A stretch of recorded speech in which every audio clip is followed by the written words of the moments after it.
You're listening to Rift over Palestinian statehood deepens tension between U.S.-France, a news story written by Karen DeYoung and read by an AI-generated voice. An escalating spat between the United States and France over the situation of Gaza continued Friday, as Paris issued a sharp response to Secretary of State Marco Rubio's repeated charge that a French plan to recognize Palestinian statehood was responsible for the failure of ceasefire negotiations between Israel and Hamas. No, at Rubio, the recognition of the state of Palestine did not cause the breakdown of hostage negotiations, the French government said on social media. It then listed a lengthy series of previous posts it said demonstrated that French President Emmanuel Macron's statehood announcement came hours after U.S. Special Envoy Steve Witkoff publicly declared that Hamas was not acting in good faith, and the U.S. would now consider alternative options. On Thursday, Rubio had said that, the day, that the French announced the thing they did, that day, Hamas walked away from the negotiating table. While the United States had warned of the consequences, he said, "Sometimes these guys don't listen. They do what they're going to do because of their own domestic politics." Asked to respond to the French comeback, the State Department said in a statement that the Secretary's remarks stand. While the current conflict centers on Gaza, France has been outspoken on other recent issues. During a visit last week to Greenland, French Foreign Minister Jean-Noël Barrot warned of increasing brutalization of the world, citing the use of intimidation, coercion, blackmail, and threats by some to place their neighbors in a situation of subjugation. From this point of view, Greenland is not up for grabs. Greenland is not for sale. Barrett continued in a clear reference to President Donald Trump's repeated expressions of interest in acquiring the autonomous Danish territory.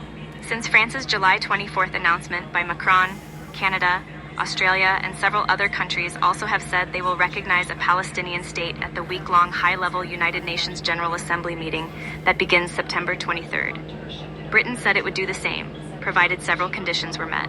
Israel and the United States have said they are no longer interested in the temporary ceasefire on the table in July, initial release of about half of the 20 hostages believed still alive, and has instead demanded release of all the hostages and Hamas disarmament. After Trump this week also called for the immediate release of all remaining hostages, Hamas said it would do so in exchange for the release of Palestinians held by Israel and full Israeli troop withdrawal. Israeli Prime Minister Benjamin Netanyahu said the Hamas statement was nothing new and described it as spin. Growing tensions over an endgame in Gaza, as well as calls by officials in Netanyahu's government to annex the West Bank, have deepened divides between the United States and Israel on one side and much of the rest of the world on the other. The Trump administration has dismissed as a publicity stunt an initiative by France and Saudi Arabia for an international conference on Palestinian statehood. The U.S. did not attend the first meeting of the conference, held in July. A second is scheduled during the upcoming UN session. Nearly 150 countries have already recognized Palestine as a state, opening the door to full diplomatic relations. At the UN, Palestine has official observer status. Recognition as a full-fledged member requires a vote by the Security Council, where the United States has a veto.